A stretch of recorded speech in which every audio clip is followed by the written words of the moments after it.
এসব বিষয় নিয়ে বিস্তারিত আলোচনার জন্য স্টুডিওতে যুক্ত হয়েছেন সহকর্মী ফারুক ভূঁইয়া রবিন। যাচ্ছি তার কাছে। রবিন, আমরা বিএনপির সমাবেশ দেখলাম, সেক্ষেত্রে একটু যদি আমরা ভাগ করে শুরুতে আলোচনায় আসি যে তারেক রহমান আসলে কিছু বিষয় কিন্তু সতর্ক করে দিয়েছিলেন তার দলের বা জনগণকে, সেই বিষয়গুলো নিয়ে যদি একটু আলোচনায় আসেন। রাব্বি, তারেক রহমান এতদিন কিন্তু আমরা যেটি দেখছিলাম যে তার যে মূল প্রচার প্রচারণা সেগুলো কিন্তু যে ঢাকার বাইরে বেশি অংশে ছিল। আজকে যেহেতু মানে বিভিন্ন বিভাগীয় শহরগুলোতে বা জেলা শহরগুলোতে তিনি নির্বাচনী প্রচার প্রচারণা চালিয়েছেন, আজকে যেহেতু আজকের দিন এবং আগামীকাল দিনটি মূলত রয়েছে যে প্রচার প্রচারণার জন্য দিনের বেলায়, তো সেই জায়গায় আজকে তিনি রাজধানীর বিভিন্ন জায়গায় প্রচার প্রচারণা চালিয়েছেন।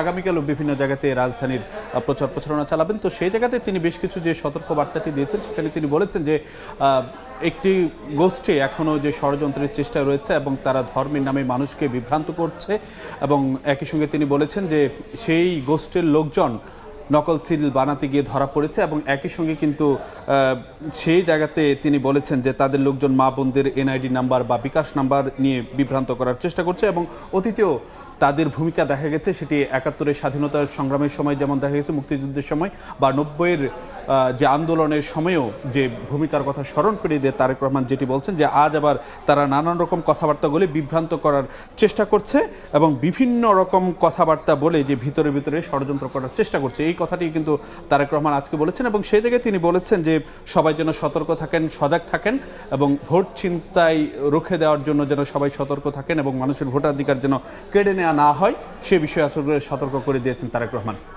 সেক্ষেত্রে নির্বাচনী প্রতিশ্রুতিতে যদি একটু আলোচনায় আসি যে এই সভাগুলোতে আগের অথবা এখনকার যদি একটু মিলিয়ে বলি যে কি কি নতুন প্রতিশ্রুতি দিলেন। না, তারেক রহমান আজকে যখন নির্বাচনী যেহেতু আর মাত্র ভোটের আর মানে বৃহস্পতিবার দিন নির্বাচন হতে যাচ্ছে, তো সেই জায়গায় তিনি কিন্তু বেশ কিছু প্রতিশ্রুতি দিচ্ছেন।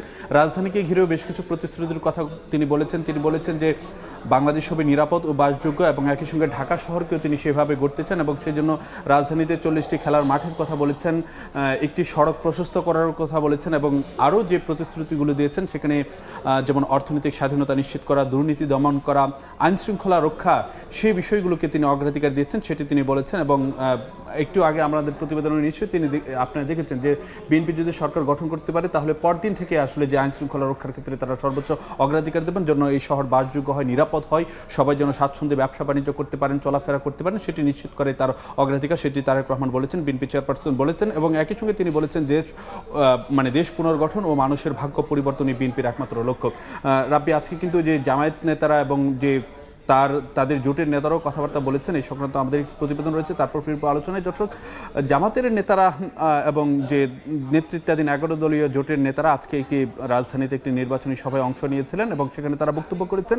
এই সংক্রান্ত একটি প্রতিবেদন রয়েছে। রাব্বি, প্রতিবেদন রবিন, নাহিদের জনসভা কিন্তু ১১ দলের যে জোট, তারা কি কথা বলেন? আজকে মানে এনসিপির প্রধান নেতা নাহিদ ইসলামের যে নির্বাচনী জনসভা তার নির্বাচনী এলাকায়, সেখানে কিন্তু দেখেছি যে জোটের শীর্ষ নেতারা তারা অংশ নিয়েছেন, এবং তাদের মোটা দাগে যে কথাবার্তাগুলো ছিল সেগুলো ছিল সেখানে জামায়াতের আমির যেমন কথা বলেছেন, ঠিক একইভাবে অন্য শীর্ষ নেতারাও জোটের শীর্ষ নেতারা কথা বলেছেন, নাহিদ ইসলামের কথা বলেছেন। তো তাদের মোটা দাগে যে কথাগুলো ছিল সেটি হলো যে ৫ আগস্টের পর জালিমিনে পরিণত হয়েছে, আগে মজলুম ছিল এই ধরনের একটি অংশ, এবং একই সঙ্গে তারা কিছু প্রশ্ন রেখেছেন, তারা তাদের বিরোধী বা রাজনৈতিক প্রতিপক্ষের উদ্দেশ্য করে যে কথাটা বলছেন যে তারা যদি দুর্নীতির ত্রুটি চেপে ধরার কথা বলছেন, কিন্তু তাহলে ঋণ খেলাপিদের কারণে মনোনয়ন দেওয়া হচ্ছে। এবং একই সঙ্গে আজকে নাহিদ ইসলাম যে অভিযুক্ত করেছেন সেটি হলো বাংলাদেশকে বিপদগ্রস্ত করার পরিকল্পনা নিয়ে এগোচ্ছে একটি দল। সেক্ষেত্রে রবিন, এছাড়া জামাত আমির আর কি বলেন?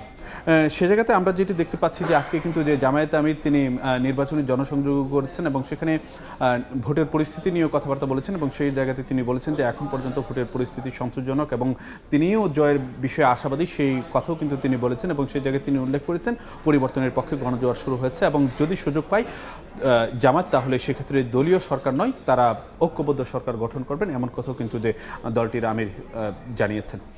রবিন, অসংখ্য ধন্যবাদ আলোচনায় যুক্ত হওয়ার জন্য। আপনাকে ধন্যবাদ রাব্বি।